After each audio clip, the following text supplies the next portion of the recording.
बच्चों, आज मैं आपको पाठ 12 गुरु और चेला कविता के शब्दार्थ पढ़ाने जा रही हूँ। शब्द: ढेला, पैसा, डगरी, रास्ता, हाट, बाजार, खता, गलती, वीरानी, दूसरे की, न्योता, दावत, कजा, मृत्यु, खाजा, खोया।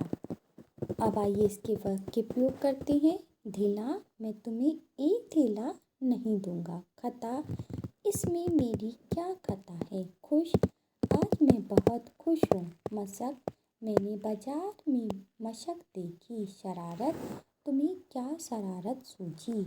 सवारी: राजा की सवारी आ रही है। अब इस पाठ की कविता की 8 पंक्तियाँ लिखनी हैं। गुरु एक थे और था एक चेला, चले घूमने पास में था न ढेला। चले चलते चलते मिली एक नगरी, चमाचम थी सड़कें चमाचम थी डगरी। मिली एक ग्वालिन धरी शीश गगरी, गुरु ने कहा तेज ग्वालिन न भगरी। बता कौन नगरी बता कौन राजा, कि जिसके सुयश का यहाँ बजता है बाजा। अगला प्रश्न प्रश्नोत्तर है। गुरु और चेला साथ साथ कहाँ पहुँचे। गुरु और चेला साथ साथ अंधेर नगरी में पहुँचे।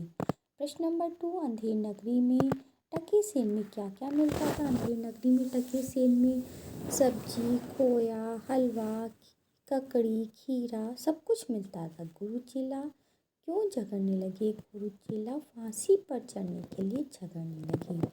अंत में फांसी की सज़ा किसको दी गई। अंत में फांसी की सज़ा मूर्ख राजा को दी गई। अगला प्रश्न, टका पुराने ज़माने का सिक्का है और अगर आजकल की सब चीज़ें 1 रुपये किलो मिलने लगे तो उससे किस तरह के फ़ायदे और नुकसान होंगे। उत्तर, उससे साधारण जनता भी अपनी पसंद की चीज़ें खरीद सकेगी, परंतु विक्रेता को नुकसान होगा क्योंकि उसे अपने सामान की पूरी कीमत नहीं मिल पाती। अगला प्रश्न, भारत में कोई चीज़ खरीदने या बेचने के लिए रुपये का इस्तेमाल होता है और बांग्लादेश में टके का। रुपया और टका क्रम से भारत और बांग्लादेश की मुद्राएं। नीचे लिखे देशों की मुद्राएं कौन सी हैं। उत्तर, नीचे लिखे देशों की मुद्राएं निम्नलिखित हैं। देश मुद्राएं: सऊदी अरब की दिनार, जापान की येन, फ्रांस की यूरो, इटली की यूरो, इंग्लैंड की पाउंड।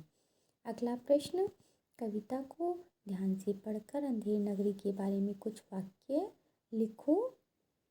सड़कें, बाजार और राजा का राजकाज। उत्तर, इस कविता में कवि श्री सोहनलाल द्विवेदी जी ने अंधेर नगरी के बारे में बताया है कि बड़ों कि वहाँ के राजा की शासन व्यवस्था और दंड देना कैसा था, वह कविता के माध्यम से दिखाया है। सड़कें, अंधेर नगरी की सड़कें चमकदार थी। बाजार, अंधेर नगरी के बाजार में सब सामान टके सेर भाव मिलता था। राजा का राजकाज, राजा का राज्य में कोई नियम नहीं था, किसी के दोष की सज़ा किसी को मिलती थी। अंधेर नगरी की प्रजा राजा के मरने पर खुश क्यों हुई। अंधेर नगरी की प्रजा राजा के मरने पर खुश इसलिए हुई क्योंकि वे सभी राजा के अत्याचार से दुखी थे। अगला प्रश्न, यदि वे राजा के से परेशान थे, उन्होंने खुद क्यों नहीं हटाया। उन्होंने उसे इसलिए नहीं हटाया क्योंकि वे सभी राजा का सम्मान करते थे और उनकी आज्ञा का पालन करना अपना धर्म समझते थे।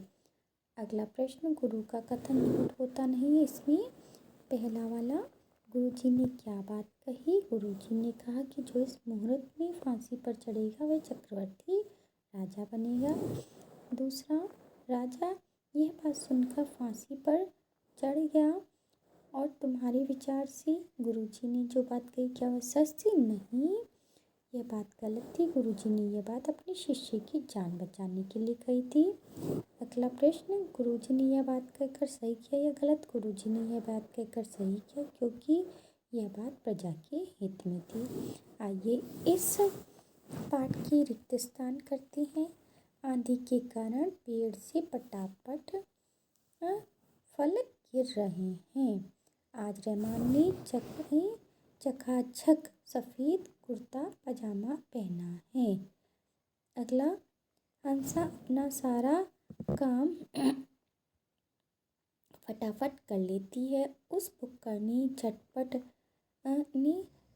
सारे लड्डू खा डाले। सारे बर्तन धुलकर झकाझक हो गए। ये पाठ यहीं समाप्त होता है। धन्यवाद।